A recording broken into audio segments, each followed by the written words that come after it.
Well, look, we're very bullish on Bitcoin. We're very bullish actually on Ethereum. We're bullish on Solana. We're bullish on XRP. Within that index strategy, it'll reflect what the market is doing. And some of our other strategies, we may position alternatively. I do think there are a lot of investors out there who have moved into Bitcoin as their first crypto asset for the first time over the last year. And if I was one of those investors, I would wonder if now is time to broaden out your portfolio, right? If you're a new crypto investor who's Bitcoin only, there is more to crypto than Bitcoin. So maybe consider if now is a good time to broaden it out. Something massive is coming for crypto this May. Crypto enthusiasts, brace yourselves. The market is heating up and massive changes are on the horizon. With predictions like Standard Chartered's bold forecast of Bitcoin soaring to $120,000 in Q2, it's clear that something big is brewing. But that's not all. The Ethereum Pectra upgrade brings essential technical improvements that enhance the network's efficiency, scalability, and user-friendliness, opening the door for institutional and corporate adoption. And with BlackRock's heavy push for crypto assets, it's undeniable. The big players are moving in. Matt Hougan is here to break it all down, offering his insight into these pivotal shifts and what they mean for Bitcoin, Ethereum, XRP, and Solana. As adoption grows and more institutions throw their weight behind crypto, we're looking at a potential bull market that could send prices soaring. So, what's driving this? We're seeing XRP ETF moves and increasing corporate buy-ins, pushing the market into uncharted territory. Matt Hougan's Ethereum prediction adds more fuel to the fire, hinting that the altcoin could skyrocket as we enter a new phase of adoption. Before we dive deeper into Matt's analysis, make sure you like this video, drop your thoughts in the comment section, and subscribe for more in-depth crypto updates. Now, let's get into the details. What's really happening in the crypto market right now? For Ethereum to enter a new bull market, it needs to turn two keys. One key is we need this regulatory switch to turn. We need stablecoin legislation. We need market structure legislation that lets big institutions move into the space. I think we'll get that before August, at least a down payment on that. So that key will turn. The other half is on the Ethereum side itself. The community has been confused about the direction that it's been going. The Ethereum Foundation has recently articulated a new direction. It recognizes the issues that have held it back over the last few years. That's the first step towards curing those issues. If that can continue to move on a positive path and we get this positive regulatory development, I think you're going to see a very strong Ethereum bull market.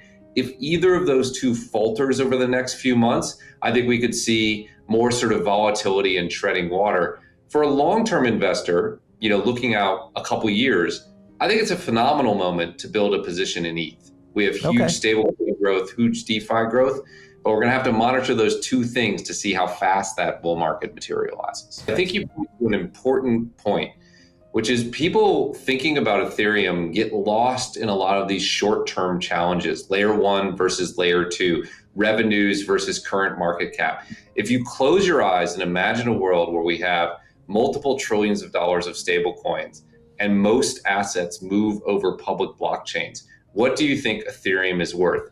I think that can help you simplify the investment decision if you have a long-term outcome. Again, is there short-term challenges for Ethereum? Absolutely. But if you think stablecoins are going from 250 billion to 2.5 trillion over the next couple of years, and you think RWAs are going from 20 billion to maybe $1 trillion over the same time period, what is ETH worth then? Right. I think it's worth substantially more than it's worth today. And sometimes it's great to take that 30,000 foot view. It simplifies things a lot. When you look at just in general, the XRP ETF, and I'm thinking XRP ETF and Ethereum ETF, which do you think is going to be the easier to sell to an investor coming in?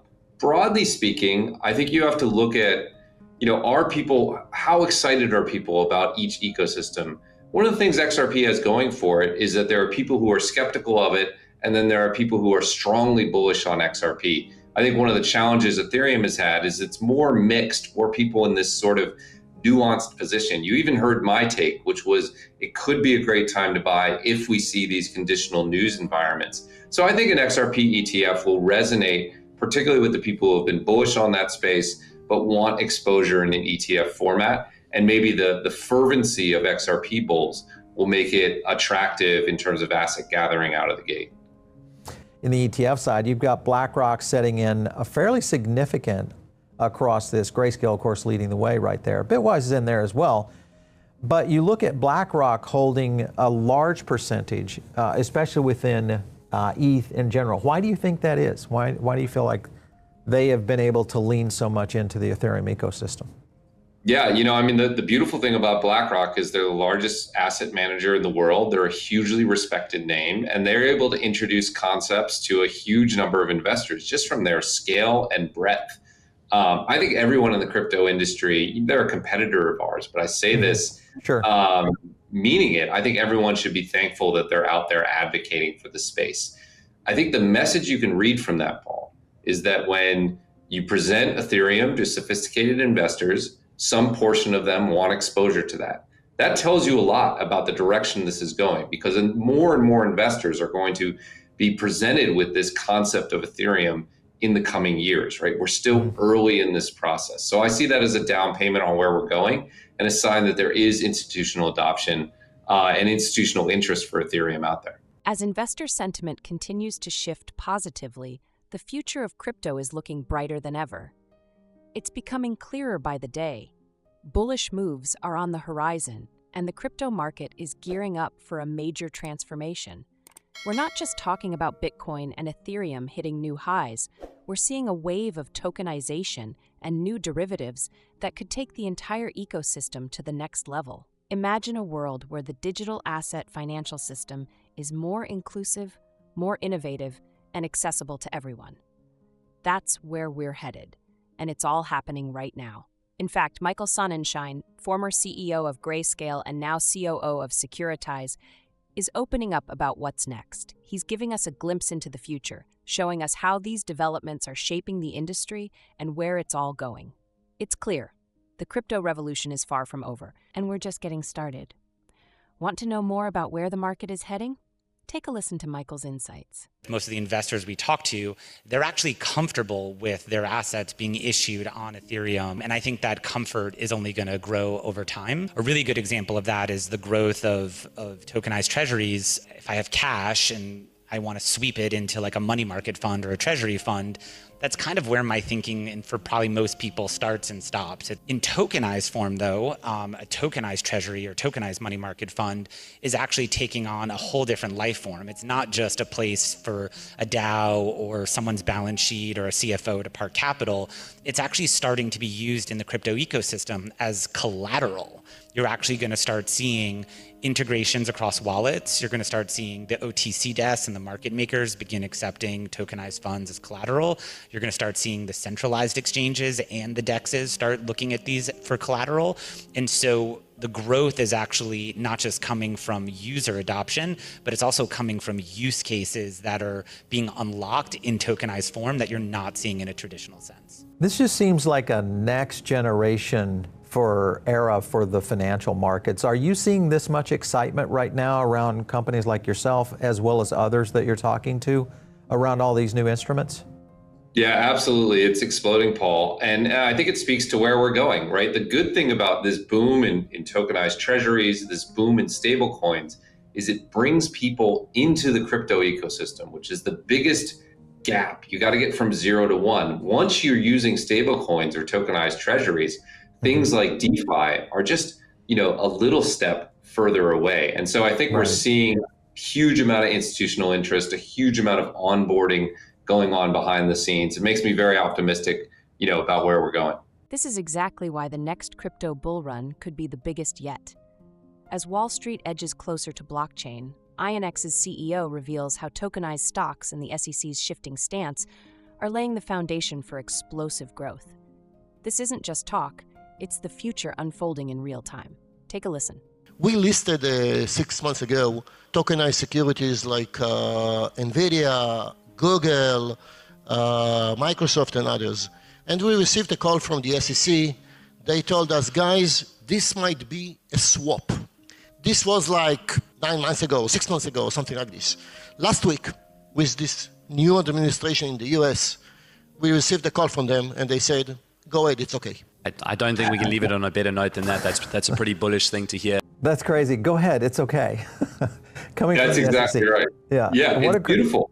It's a wonderful thing. Because obviously ETH has got a major upgrade coming down the pipe here with Pectra. This could be another major leap forward within the ETH ecosystem. Obviously, it's going to address a lot of issues that we've seen within the ETH ecosystem. Gas fees have already started to come down. When you think about this upgrade, Matt, do you feel like this is just the beginning of where we're going to see Ethereum really start to unlock a lot of value? Yeah, I think that's exactly right. I think the community observing this really wants to see this happen. They really want to see it happen on time. And then they want to see the next major upgrade come not in 18 months, but 6 months from now. Right. I think it's important for Ethereum to ship. I think it's important for it to deliver on its promises. It's important for it to grow the strength of the L1. This, Pectra is the first example of that. So I'm really hoping it goes off on time and flawlessly, and that we rapidly move on to the next major upgrade and, like another tripling of gas. So I think that if we can do this, you're going to start to see that reflected in the Ethereum price. So let's monitor execution. And if we can execute, I think the market will reward ETH for it. All right, so you had Standard Chartered came out with a 120K Bitcoin price in Q2. I'm thinking Matt Hougan will come out with an Ethereum price in Q2. So what do you think? Where do we like Ethereum by end of year? Yeah, by end of year, if we get execution on these upgrades, maybe even two upgrades this year, and we get the passage of stablecoin and market structure regulation, you're looking at Ethereum, doubling from here or more. We previously said we thought it could get back above 4,000. I think we would need tremendous execution from the Ethereum Foundation and from the US Congress. But if we see those things and we see real growth of stablecoins and real growth of DeFi, I don't think that's out of the picture. It does face challenges if we don't execute on that. So it's path dependent, Paul, but I wouldn't count it out. There is a pathway to see ETH really start to catch up from a returns perspective. And I'm hopeful we'll stay on those milestones. If we do, I think it'll be bright days ahead. And that's a wrap on today's update. We hope this video gave you real insights and left you with some solid value to take into your crypto journey. But now, we want to hear from you. Where do you think the crypto market is heading next? Is this the calm before the storm, or the start of something massive? Drop your thoughts in the comments. We're building a community of sharp minds, and your voice matters. If you found this video helpful, make sure to like it and share it with someone who needs to hear what's really happening in crypto right now. The space is evolving fast, and staying informed is everything. Don't forget to subscribe to the channel for more in-depth analysis, expert insights, and daily updates on Bitcoin, Ethereum, altcoins, and everything shaping the future of digital assets. Thanks for watching, and I'll catch you in the next one.